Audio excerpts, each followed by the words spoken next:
છોકરાઓને છે ને ઘરે રામાયણ પણ વંચાવું છું. જો રામાયણ વંચાવશો ને તો એ ખબર પડશે કે ભાઈ ભાઈનો પ્રેમ શું કહેવાય. અને મહાભારત વંચાવશો તો એ તમને ખબર પડશે કે ભગવાન કોની જોડે છે અને ભગવાન કોની જોડે નથી.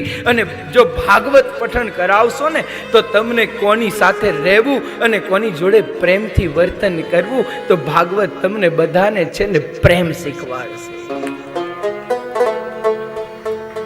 રામાયણમાં છે ને બધું તારું તારું છે, મહાભારતમાં છે ને બધું મારું મારું છે.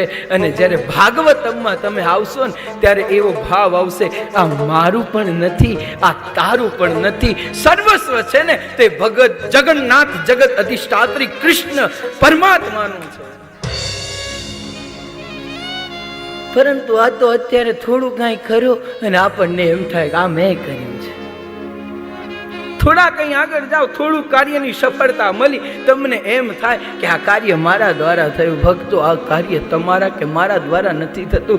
ગુરુની કૃપા હોય ને ત્યારે મારો નાથ એના ઉપર સાઈન કરીને આપે, જા આ તારું કાર્ય પૂર્ણ છે.